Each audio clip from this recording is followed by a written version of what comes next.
Salut, bienvenue à la 14e partie.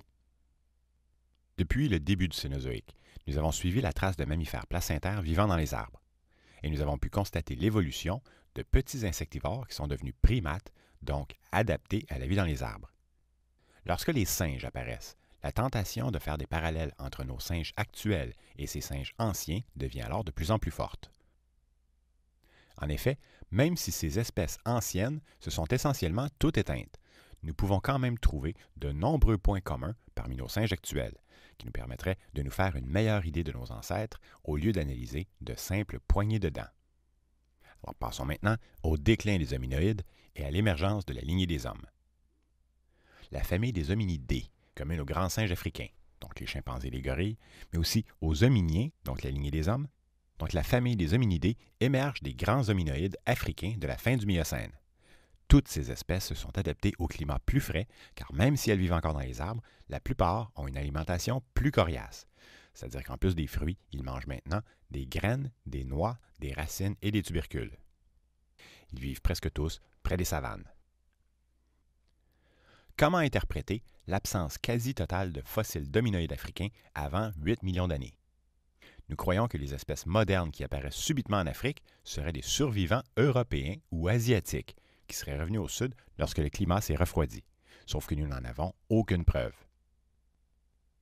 Jusqu'autour de 8 millions d'années, le refroidissement est à l'échelle mondiale, et nous en ignorons la cause exacte. Il pourrait s'agir d'un changement dans l'axe de la Terre, entraînant des saisons encore plus marquées, donc entre humide et sec et entre chaud et froid. Les pôles ont désormais des glaciers permanents, et la Terre connaîtra des cycles de glaciation de plus en plus froids, même si, pour le moment, l'ensemble de la période entre 8 millions et 5,3 millions d'années ressemble à un léger réchauffement. Les cercopithèques, nos cousins à queue restés dans l'ombre jusqu'à la fin du Miocène, donc les cercopithèques sont mieux adaptés aux conditions rudes et prennent alors le relais des hominoïdes. Seuls les plus grands hominoïdes survivent à la transition, c'est-à-dire les futurs chimpanzés, les gorilles et les orang-outans. Les petits gibbons, eux, ont peut-être survécu grâce à leur spécialisation en saut acrobatique. En Europe, isolés en Toscane, les derniers oréopithèques survivent encore quelques millions d'années, puis vont disparaître à leur tour. Tous les autres hominoïdes s'éteignent. Il ne s'agit pas tant d'une compétition directe entre les cercopithèques et les hominoïdes, puisqu'ils ont une alimentation différente. Sans doute s'agit-il plutôt d'un changement de végétation qui entraîne le déclin des uns et le nouveau succès des autres. En fait, la compétition des hominoïdes dut venir d'autres hominoïdes à la recherche des mêmes ressources sur un territoire de plus en plus petit.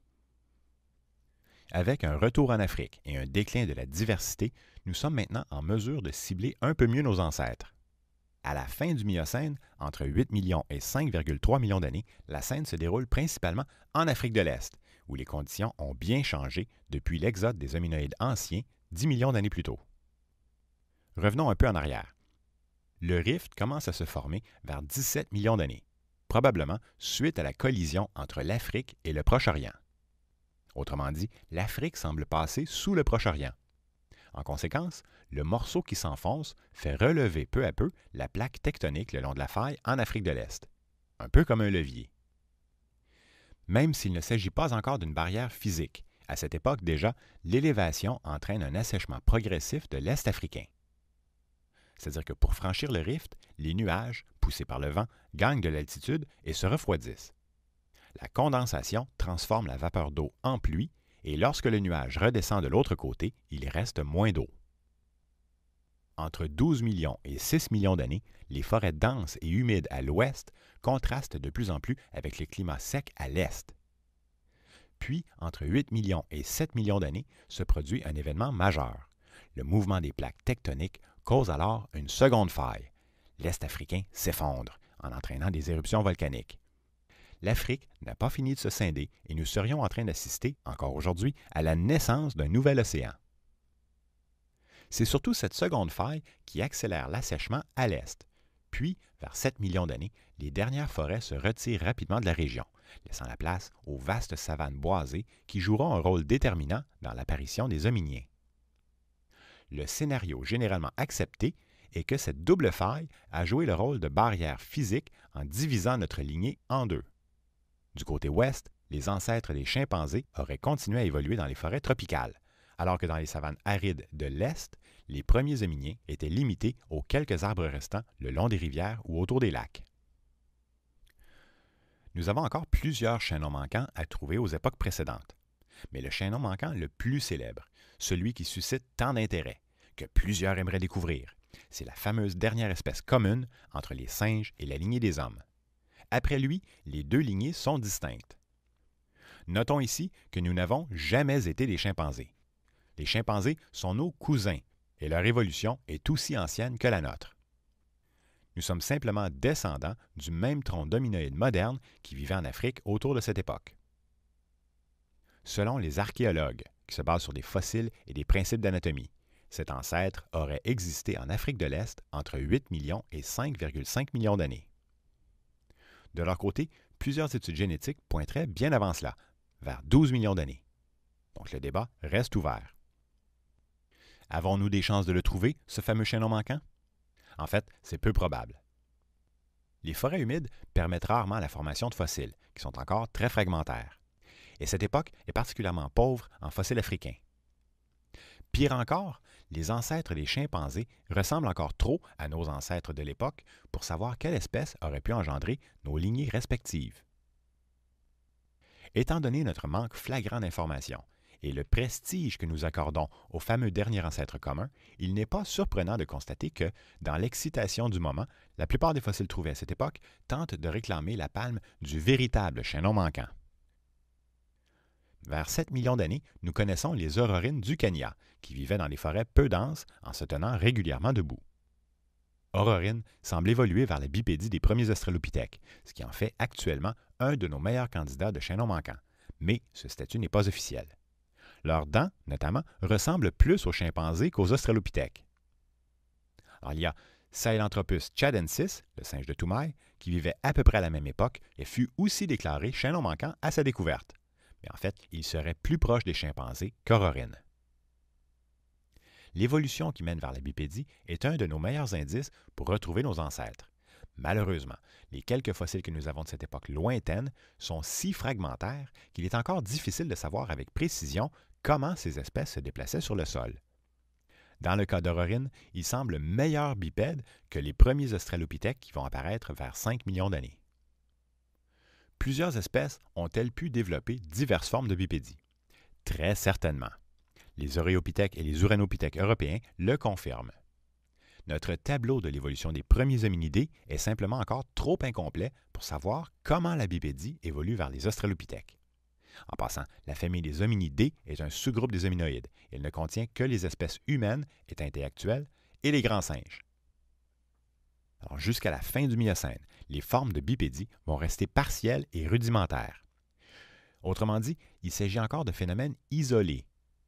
À partir de 3 millions d'années, vers le milieu du Pliocène, la bipédie sera acquise chez tous les premiers représentants du genre Homo. Avant de passer au Pliocène, jetons un coup d'œil à la communication des grands singes. Alors, de nombreuses études démontrent en fait ce qu'un enfant pourrait constater assez facilement. C'est-à-dire que les singes sont plus astucieux et plus intelligents que la plupart des autres animaux. Mais qu'est-ce que l'intelligence? Comment peut-on la mesurer? Peut-on même comparer l'intelligence d'un singe à celle d'un être humain? Ces questions font encore couler beaucoup d'encre, et nous n'avons pas encore de réponse. Les hominiens, donc nos ancêtres qui apparaissent après le dernier ancêtre commun avec les singes, donc les hominiens étaient sans doute aussi intelligents que les chimpanzés actuels, mais leur intelligence n'a laissé aucune trace. Pire encore, nous n'avons plus aucune référence entre ce dernier ancêtre commun et aujourd'hui. Autrement dit, 6 millions d'années nous séparent de notre ancêtre commun avec une autre espèce encore vivante. Absolument toutes les autres espèces de notre lignée, entre le chaînon manquant et aujourd'hui, se sont éteintes. Il faut donc faire très attention de ne pas aller trop vite en parlant d'évolution de la pensée abstraite et du langage articulé. Nous ne savons pas comment notre cerveau est passé du singe à l'homme. Puisque l'ancêtre commun entre l'homme et le chimpanzé remonte entre 9 et 6 millions d'années, et que les capacités de langage chez les chimpanzés n'ont pratiquement pas changé depuis 6 millions d'années. Nous pourrions supposer que nos ancêtres de cette époque avaient les mêmes capacités que les chimpanzés actuels. Ce point de départ, pour comprendre l'évolution qui mène vers la pensée humaine, est notre seule référence. Nos études montrent que les grands singes actuels sont capables d'apprendre à reconnaître quelques centaines de symboles et faire des associations pour exprimer des idées simples. Sauf qu'à ce jour, aucun singe n'a encore exprimé d'idées complexes. Ils peuvent mémoriser des séquences, apprendre des routines, fabriquer des outils de fortune et communiquer, bien sûr. Certes, nos grands singes nous paraissent plus intelligents que les autres petits singes, mais tous nos grands singes émergent d'un même tronc commun d'hominoïdes. Or, nous devons avouer qu'ils ont tous un répertoire vocal très limité. Les variations entre les chimpanzés et les gorilles sont surtout liées à la différence de taille entre les deux, tandis qu'entre eux, les différentes vocalisations des chimpanzés viennent surtout du besoin de se distinguer des autres groupes de chimpanzés. Si l'on regarde les singes qui se sont séparés beaucoup plus tôt de notre lignée, on remarque qu'ils ont des voix beaucoup plus mélodieuses. La voix des hommes ressemble plus à la voix d'un petit singe qu'à la voix d'un chimpanzé. Les singes vervets, dont l'ancêtre a divergé de notre lignée vers la fin de l'Oligocène, ont la taille d'un petit chat et utilisent différents cris selon le prédateur qui les menace. Alors, par exemple, à l'approche d'un léopard, un cri puissant fait déguerpir les autres à toute allure au sommet des branches. Pour les aigles, une sorte de double toux les fait courir sous les arbres en regardant en l'air.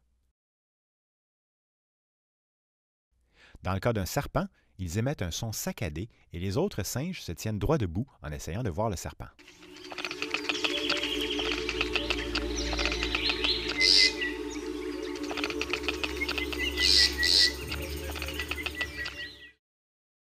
Les singes geladas, eux, ont toutes sortes de sons pour s'approcher ou s'éloigner d'un autre singe, ou pour obtenir de l'aide, et etc. Même chez les gibbons, c'est-à-dire les plus petits de tous les hominoïdes. Donc les gibbons ont une espèce où le mâle et la femelle chantent une sorte de duo complexe.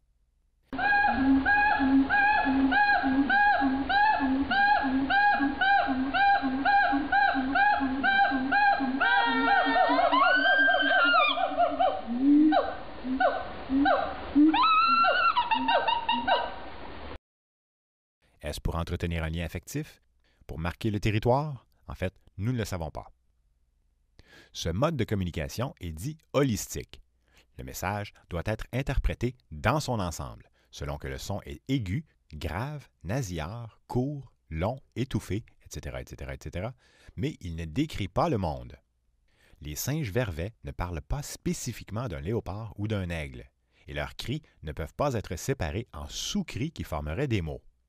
Le message vise à manipuler le comportement des autres, comme si un cri en particulier, sans contenir de mots, se traduisait par « Hey toi, va plus loin, tu es trop près de moi », alors qu'un autre cri signifierait « Attention au danger ».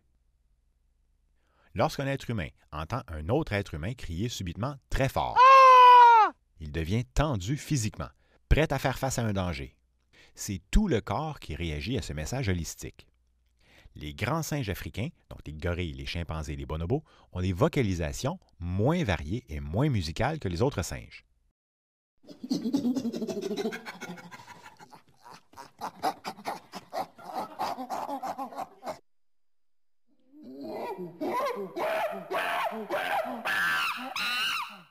Aujourd'hui, nos gorilles actuels vivent dans des groupes stables et communiquent plus souvent verbalement que les autres grands singes.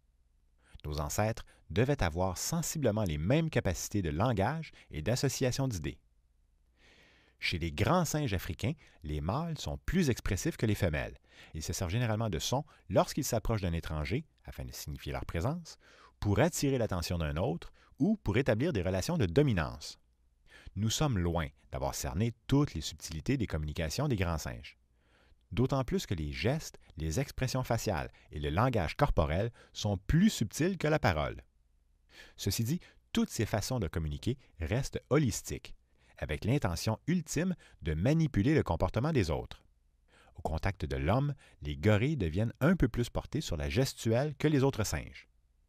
Essentiellement, un hochement de tête, une tape dans le dos, faire le geste de prendre de la nourriture d'un autre en émettant des sons suppliants, ou faire semblant de marcher dans une direction pour se faire suivre, sont tous des gestes qui ne peuvent pas être divisés en sous-gestes ou en sous-expressions faciales.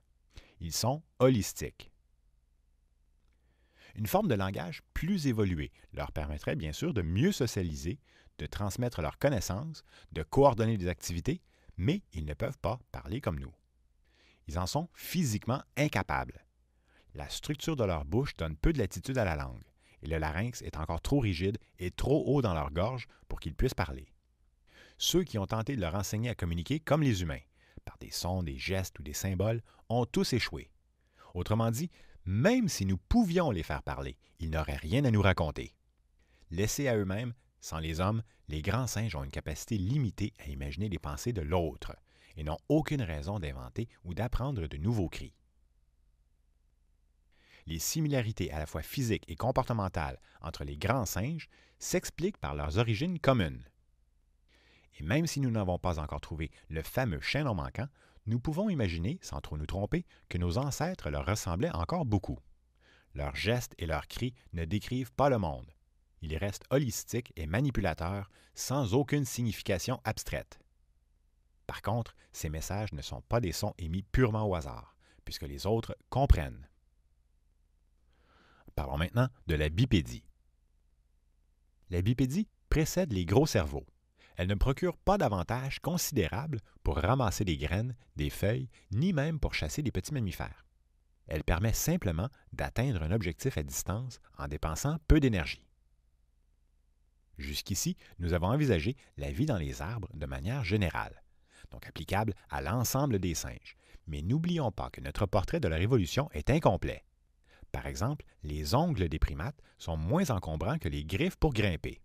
Or, il n'est pas impossible que les primates aient émergé d'espèces déjà semi-arboricoles et qu'ils avaient déjà peut-être des ongles depuis longtemps.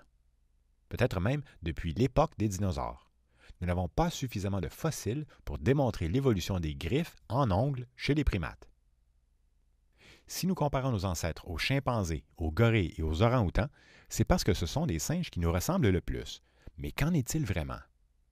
Les grands singes de la fin du Miocène sont relativement gros, et comme les chimpanzés et les gorilles, ils passent beaucoup de temps au sol. Peut-être que l'expression « l'homme est un singe descendu des arbres » ne s'applique pas à notre évolution. Peut-être que nos ancêtres ne vivaient pas dans les arbres, mais plutôt près des arbres depuis très longtemps, et que les adaptations des chimpanzés et des gorilles pour retourner dans les arbres seraient des évolutions parallèles à la nôtre. Aujourd'hui, nos pieds ne ressemblent pas à nos mains, alors que les chimpanzés ou les orang-outans ont presque l'air de posséder 4 mains équivalentes. Nos pieds humains sont faits pour marcher, et nos doigts peuvent manipuler des petits objets. Or, si l'on considère que la bipédie requiert plusieurs millions d'années à acquérir, nous pourrions déduire que nos ancêtres sont descendus des arbres de plus en plus souvent, tout au long du Miocène, après quoi plusieurs espèces semblent devenir de plus en plus à l'aise sur 2 pattes. Le pied des chimpanzés serait-il alors une évolution ultérieure? Si nos ancêtres avaient des pieds comme les orang-outans, de tels pieds auraient-ils pu engendrer le pied humain en si peu de temps? Comparés aux singes, les premiers australopithèques ont déjà l'air d'être plus marcheurs que grimpeurs, après seulement quelques millions d'années.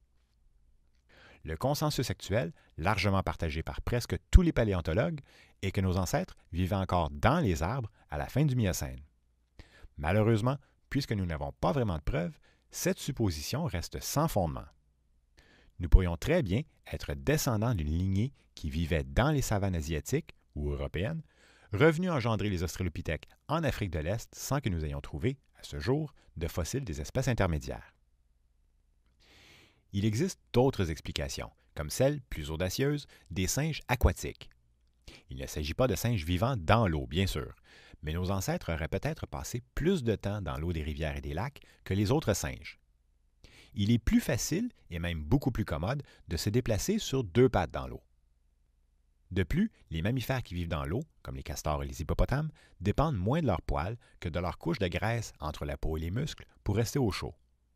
Cette couche de graisse est notablement plus épaisse chez l'homme que chez les autres singes. Nous pourrions aussi considérer que plonger la tête sous l'eau requiert un bon contrôle de son souffle, ce que maîtrise aussi l'homme. Quelles conclusions pouvons-nous tirer? Que même si les arguments en faveur des singes aquatiques semblent logiques, il n'y a pas plus de preuves que pour les autres théories. Pour le moment, et tant que nous n'aurons pas trouvé notre fameux chaînon manquant, ce ne seront que des suppositions. En résumé, nous avons vu que le refroidissement initié vers la moitié du Miocène s'accentue.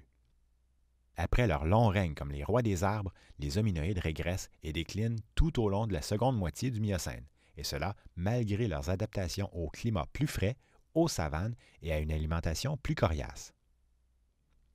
Les espèces qui apparaissent subitement en Afrique sont-elles des survivantes européennes ou asiatiques? Ou sont-elles des espèces africaines n'ayant simplement pas laissé de fossiles pendant la seconde moitié du Miocène? Malgré ces derniers survivants hominoïdes, c'est maintenant le tour des cercopithèques, donc les singes à queue, de dominer les arbres. En Afrique, l'activité volcanique du rift nous fournira bientôt d'innombrables fossiles d'australopithèques. Mais où émerge notre dernier ancêtre commun avec les grands singes? À l'heure actuelle, nous avons de nombreux chaînons manquants potentiels entre 9 et 5 millions d'années. Aurorine, Ardipithecus, Sahelanthropus. Et que dire de la génétique qui place cet ancêtre vers 12 millions d'années? Tout ce que nous pouvons conclure, pour le moment, est que toutes ces espèces de grands singes se ressemblent encore beaucoup.